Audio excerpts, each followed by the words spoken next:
The Great Molasses Flood of 1919 was no accident.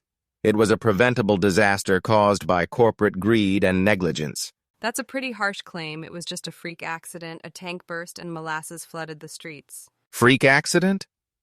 The Purity Distilling Company had been warned about the tank's structural integrity, but they chose to ignore it, prioritizing profits over people's lives. I've never heard that before. Where's your source? The investigation reports from back then, they're public record. The company had been making repairs on the tank, but they were shoddy and inadequate, just enough to get by, not enough to ensure safety. But what about the cold weather? Didn't that play a role in the disaster? The cold weather was just the final straw. The tank was already a ticking time bomb. The company knew the steel was brittle, but they didn't take the necessary precautions. They just wanted to keep producing and selling their molasses.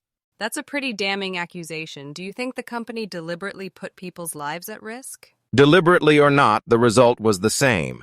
21 people dead, 150 injured, and a community traumatized. The company's actions, or lack thereof, were reckless and irresponsible. I see your point, but don't you think you're being too harsh? It was just a tragic accident? Tragic accident? The molasses flood was a symptom of a larger problem, a problem of corporate greed and negligence.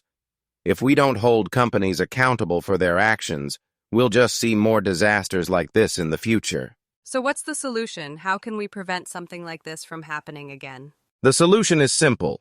We need to prioritize people's lives and safety over profits. Companies need to be held accountable for their actions, and we need to make sure they're taking the necessary precautions to prevent disasters like this. Anything less is just unacceptable.